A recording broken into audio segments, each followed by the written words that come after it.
L'année du serpent de Boïne, appelée Yessi, va permettre de renforcer les énergies du vivant et de nombreux liens auxquels les humains sont moins connectés ces dernières années, avec la vie trépidante qu'ils mènent pour beaucoup.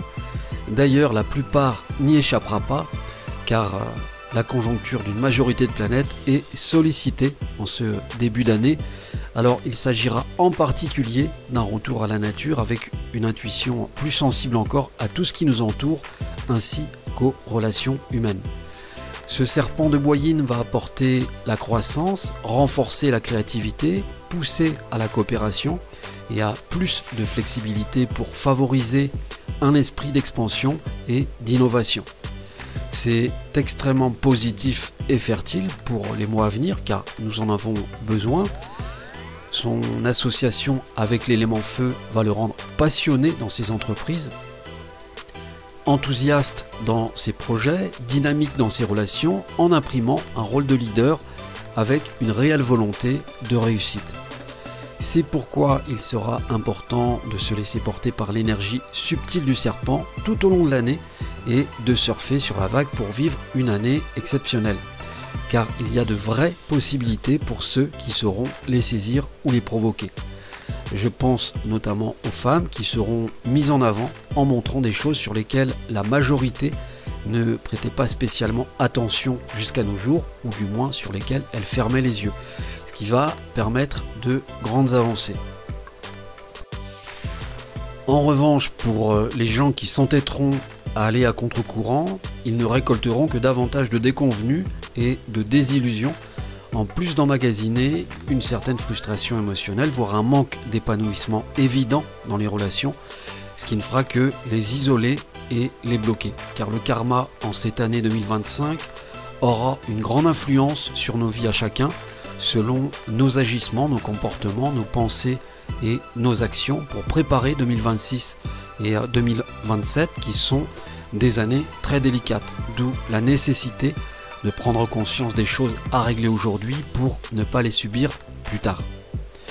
2025 parle de karma universel avec la symbolique 9 qui incite à être plus altruiste, à aller vers les autres et avoir de l'empathie pour son prochain. Ce karma annuel permettra une introspection et une réelle transformation avec un travail d'ancrage plus profond sur soi, en plus de progresser plus vite.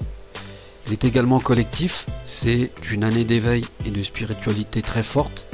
Ainsi, l'intention mise dans toute action sera bien souvent le résultat obtenu, en plus de profiter à l'échange avec autrui, ce qui devrait faciliter bien des situations et de nouvelles coopérations.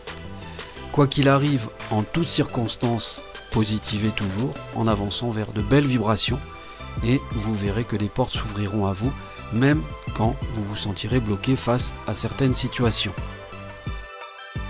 En revanche, il faut savoir que cette année, plus particulièrement, les périodes de pleine lune seront probablement plus marquées au niveau des chamboulements émotionnels, de même que pour les expériences vécues.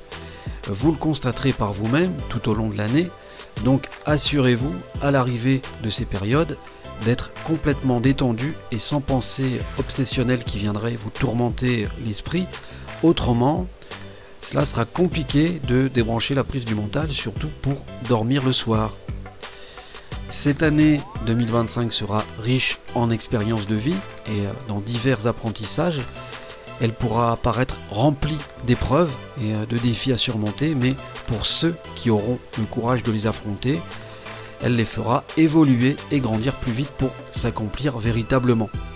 Ils s'en rendront compte après coup en réalisant aussi que cela correspond à la fin d'un cycle, soit l'aboutissement d'un nouveau départ à venir.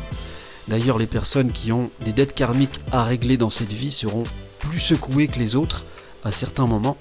C'est en sorte une année test et pour préciser une chose qui a son importance, il arrive souvent que des personnes bien ne comprennent pas toujours ce qui leur arrive dans cette vie, tout simplement car ils payent une dette karmique de la vie précédente. Donc qu'ils s'accrochent à toujours continuer dans le bon chemin car tout a une fin et leurs mérites seront récompensés tôt ou tard, en plus de préparer la suivante avec de meilleures vibrations. Alors bien entendu, il y aura aussi des hauts et des bas concernant les événements de l'actualité, cela fait partie de la vie sur Terre, mais il y a de fortes chances qu'ils soient plus prononcés dans leurs effets, notamment excessifs, ceci à certains moments, car c'est avant tout une année de transformation, ce qui parlera aussi forcément de conflits, de provocations, de négociations, de prises de décision très importantes pour que les choses avancent dans le bon sens, pour retrouver plus de sagesse, d'harmonie et de paix. Beaucoup d'interrogations et d'incertitudes pourraient être remis en question pour trouver des vraies solutions plus adaptées aux divers problèmes rencontrés.